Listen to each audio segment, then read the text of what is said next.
but that's one-on-one. Okay, good morning, everyone. This is Elsie Kerns, Chaos to Clarity Coaching. And this morning, I have a colleague, Gloria McCahill, and I are both advanced Eden Energy Medicine practitioners. And I asked her to join me today for a very special session because she is mentioned in a chapter in this book by Melanie Warner called The Magic Feather Effect. And she is looking at the science of alternative medicine as well as the power of belief. So, Gloria, welcome to the show. So nice. And I'm a little envious that you're out there in sunny Arizona. Well, thank you, Elsie. Thank you for having me. And it's funny because today we have rain. Oh, okay. We're switching.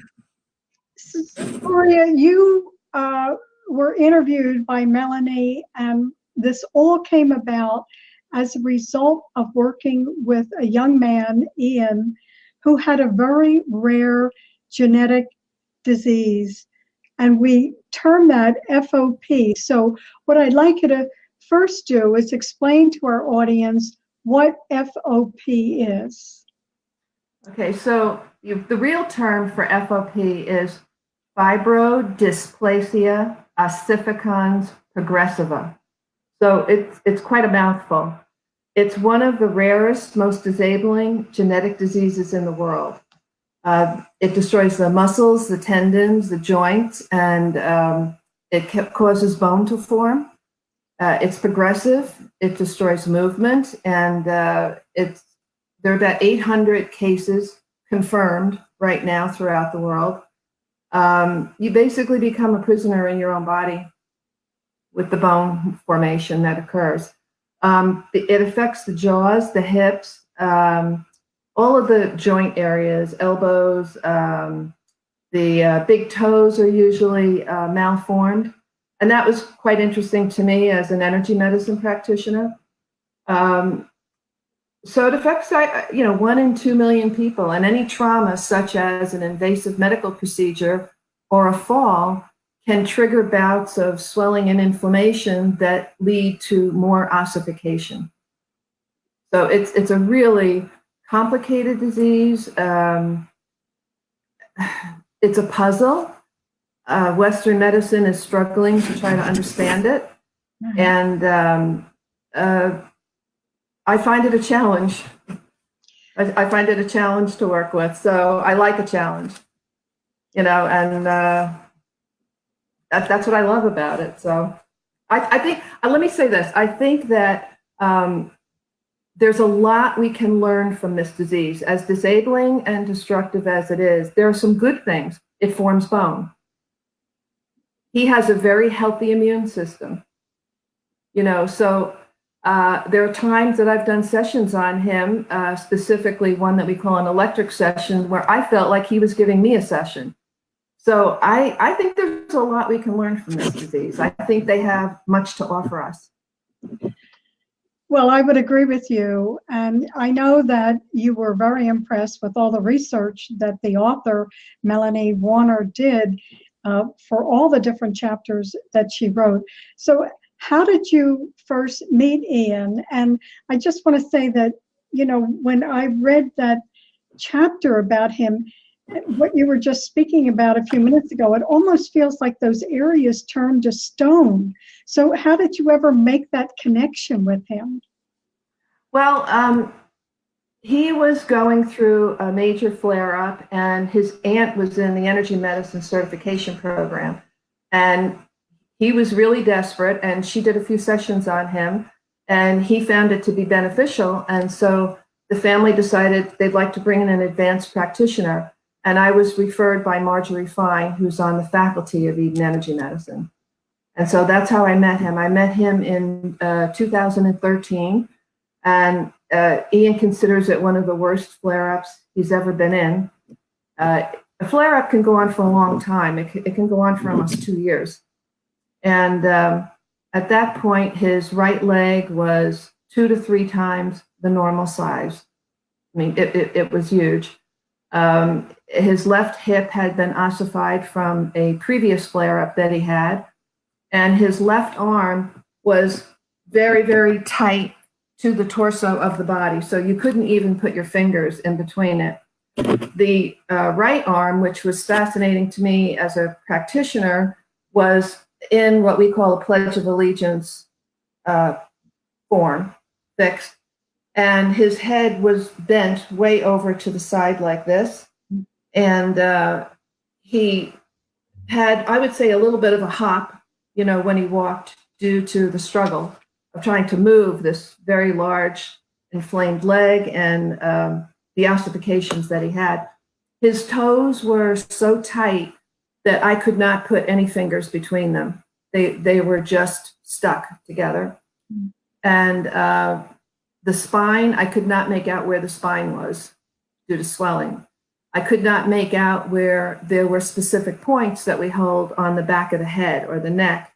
So it was quite a challenge to try to see how I could work with this. But I knew that, basically that's it. But in meeting him, I was just struck by similar things that I knew I could work with in energy medicine when I saw how he was in certain positions and things. And he's a great young man. Yeah. So what were some of the things, I realize all the restrictions you're talking about, but what were some of the things that you found helpful? And then what kind of improvements did you and Ian experience in all this?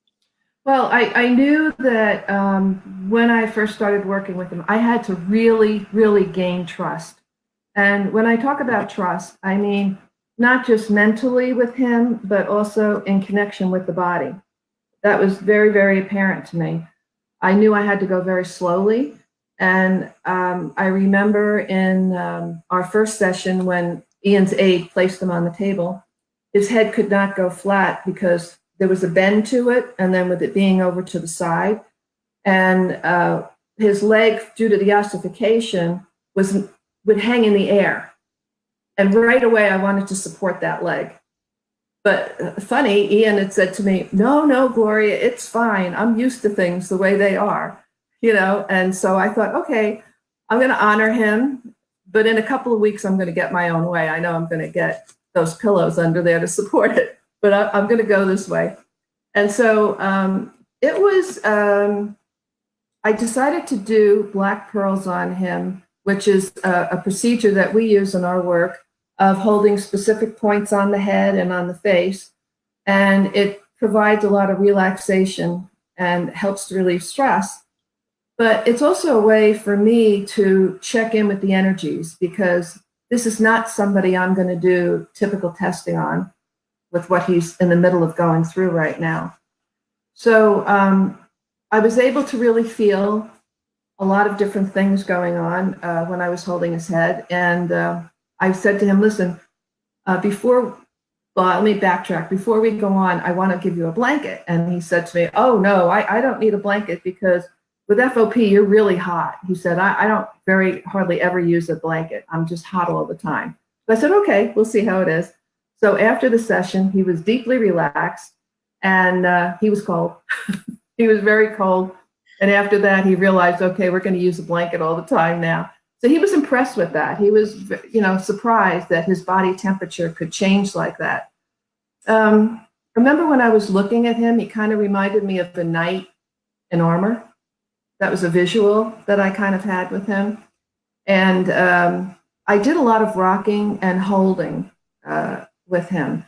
So when I first approached his leg, I remember when I held it, I thought, I don't know how he can lift this leg. It was so hard. It was rock hard, solid like concrete. And though the weight of it, for me to even place my hands under it, was a lot, I don't know how he moved it. And so I would just gently rock it, because I felt like I was hearing a child crying when I held his leg. It made me, I wanted to cry. That's what I felt like. So I thought, okay, with a child, what are you going to do? You're going to nurture it and hold it. And so that's what I did. I did a lot of rocking. I did a lot of gentle stroking. And I began to notice that as I did that, his leg would feel lighter and the hardness was starting to soften slightly. So I knew that I could, again, work with this. And let me see, what are the other techniques I did? Well, I used a lot, I did the gates, the hands, the feet in the beginning. I didn't want to, again, move too slowly. So that's, moving out energy and rubbing in between. And that definitely brings relief throughout the body because we're hitting acupoints.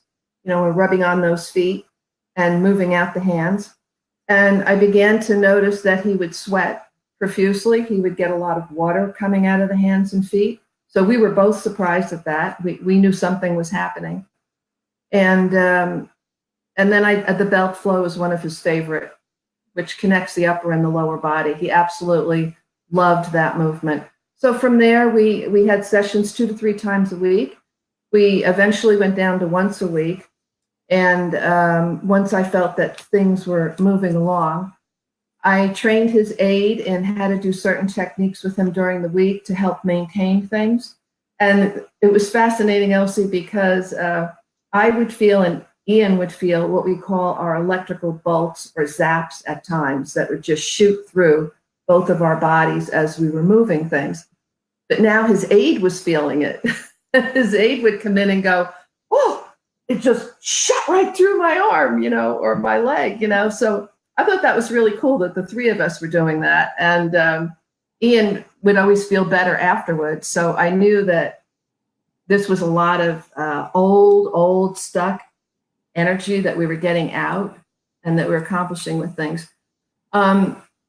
Interestingly, I tended to avoid the ossifications in the beginning.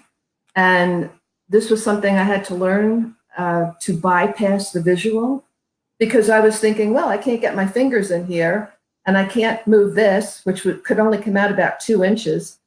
And then I thought, well, this is energy work. Of course you should be working on this. And as soon as I started to do it, we got a lot of changes that occurred. All of a sudden, things started to open up. So, yeah, I would say that that's kind of in a nutshell. I mean, I did electric sessions on him. I did a lot of different things. I used acupoints, and he was always very eager to learn everything about it himself. Well, that sounds so fascinating. And of course, through all the training we did with Eden Energy Medicine, there's so many different tools, but I'm really impressed with how enthused Ian was and created that partnership with you. As you said, you really needed to gain his trust. So tell us about what he's doing now. Are you still working with him? I think he's living on his own now. That's incredible. Well, he has an apartment. There's a couple of things definitely to update. One of the things that I tried to do before I get into that was to teach him tools that he could use on his own.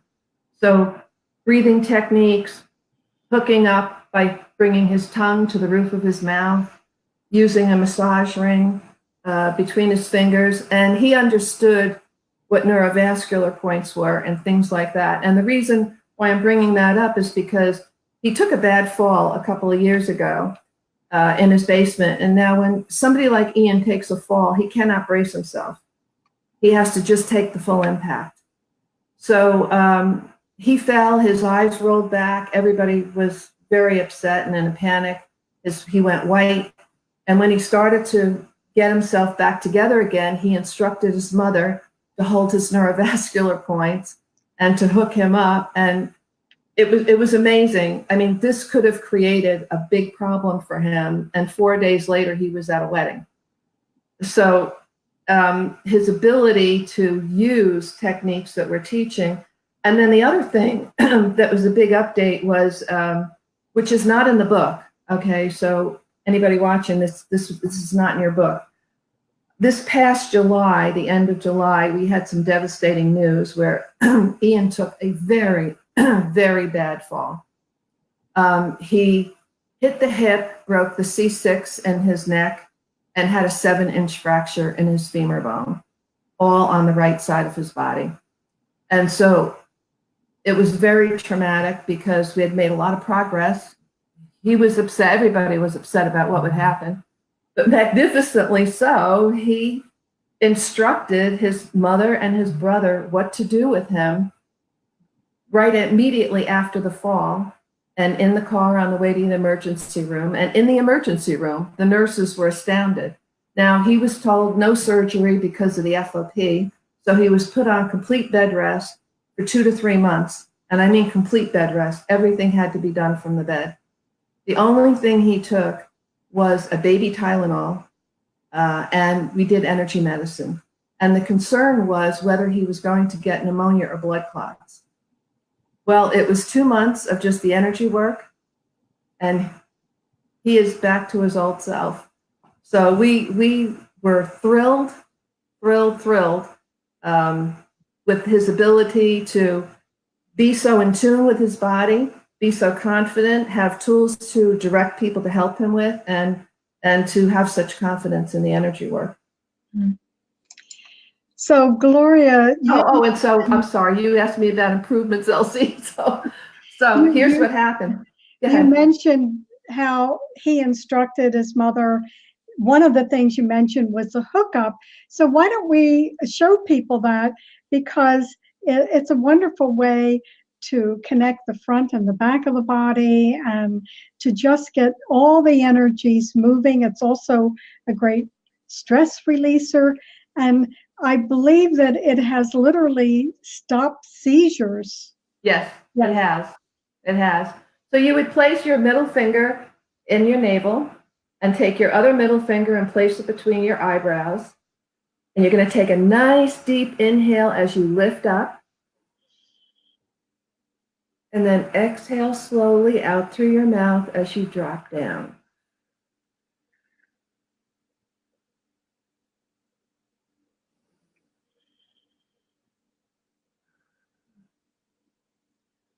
And some people, when they start to do this a lot, will start to yawn. And that's a very good sign that you have hooked up when that happens. But it's an amazing tool to have. But I did want to tell you what we did see with his improvements were his fixed arm. I can get 2 fists in between the fixed arm. So here was an arm that you could barely get your fingers through, and now 2 fists are in. All of the toes can be spread apart perfectly. The pledge hand comes out another additional 2 inches, 2.5 inches. The wrist has a lot of movement now. I can see his spine. He holds his head upright, which is fantastic. That's huge. And his walking is way better, smoother. There's about 18 different bodily changes that we've seen, and some others are discussed in the book. So we're very, very pleased with the changes that he's had happen. He's got increased muscle tone. When people have not seen him in a long time, they're amazed at how his muscles look. So it's been great. Well, that's good to know, because as you said, those things are not in the book. And I just want to take a few moments to say hello to some of the people that joined us. Sherry and Ann are on, and also Lisa Roshan. She teaches gyrontonics, which is a movement. And I hope, Lisa, I said that right. But it's a wonderful way to stretch the body out, move the body. So she's finding this absolutely fascinating. And, that's great. And what would you say, what would you like people to get, or what would you think they would get from reading the book, The Magic Feather Effect? I think that, first of all, it's a great open door to bring the medical community and alternative practitioners together. I think that as a reader, you're going to find a lot of research in there. I know I'm learning a lot just from reading the book myself, from all the scientists that have been interviewed and the different types of techniques that are in there. I hope that people that are struggling with something where they don't have much hope will consider using energy medicine or any of the other alternative techniques in there as well. I hope that as more people read this book and make people aware of it, maybe someday we will have alternative practitioners sitting side by side with medical doctors as a team, just like Ian and I are a team in this. That's what I hope. Well, I think we would all like to see that. And we absolutely not only need it, but it's cost effective for the insurance company as well. So hopefully we'll move toward that model. But Gloria, I want to also let the audience know that even before you did Eden Energy Medicine, like we both did with that amazing Donna Eden and her program, I understand that you co-founded a school for children with learning disabilities, and you became a support for parents, had a parents group. So how did you accomplish that? Because I know you didn't really have any background or training in that, but you needed to do that partly for your own family. So tell us a little bit about that, because that was certainly, here you are with people that are learning disabled or have other issues, and then you're matched up here in the future with Ian. Well, two of my 4 children had some learning differences, and I had them in a private school down in Virginia. And when the older one was getting ready to graduate, I was getting into a panic because we didn't really have any good schools that I felt had good programs where he could be successful. And the high schools at the time were focused more on gifted and talented and ESL programs. So I got together with 2 moms down there, and the 3 of us decided that we were going to start a school of our own. And even though I didn't have any background, and one of them was a teacher, but the other one didn't have much of a background for it, we knew that if we got the right people in place, that it would be successful. And the school today is functioning with, I think they have probably close to 120 students. And the funny thing was, we got transferred just as the school opened. We never got to use it. But my kids did end up being very successful and going through college. And but what it taught me in working with parents and support groups and through the whole process of even with the children, empowerment is the big thing, to feel empowered that you can do something. Because even in the parent groups, with all the information I would give them, they needed more to feel strong within themselves. And so that was a tool that I brought along with what I use with my clients now. And thinking outside the box, because with children with learning difficulties, I had to think like them. What was it like for them to experience something? And that helps me with my clients today. Gloria, I have a couple of questions because Lisa Roche wanted to know, first of all, if you were still working with Ian, and she wanted to also ask, how long did it take for you to begin to see some of the changes that you described to us? We're still working together. Yes, we do work together still. And I'm working with some other people with FOP as well. I would say that certainly within the first month, we were able to really get the stress level down, to be able to relax enough to be able to receive the changes we wanted to make. I would say that probably it took several months for changes to start to occur. I would say about 2 years for a lot of the other changes to occur, because you're talking about years and years and years of patterns that have been in the body, habits that have been in the body for a long time. But there was always improvement every session that we had. That's what I'd like to say. But the massive changes where you see the 2.5-inch change in the motion or the space in between here, that would be about 2 years. Yeah. Great. And then I want you to let people know, now you go back and forth between Arizona and New Jersey. and that a lot of the work you've done with people with FOP and other things around the world have been long distance through Skype, phone. Mhm. Tell us a little bit about that, because for many people listening, that would really be a stretch to imagine that you could do this without being physically with the person.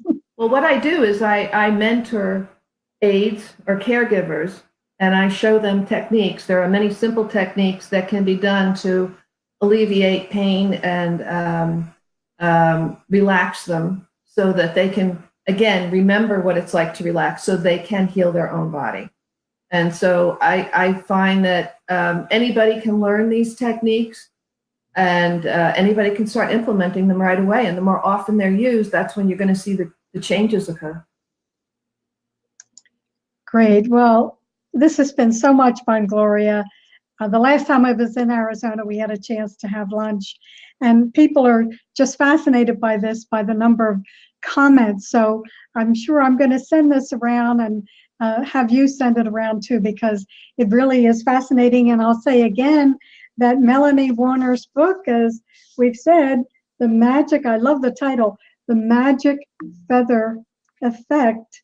And she really investigates alternative medicine, as you said, research and interviewing a lot of very interesting people. So get the book, enjoy it. Gloria, it's been so nice to be with you.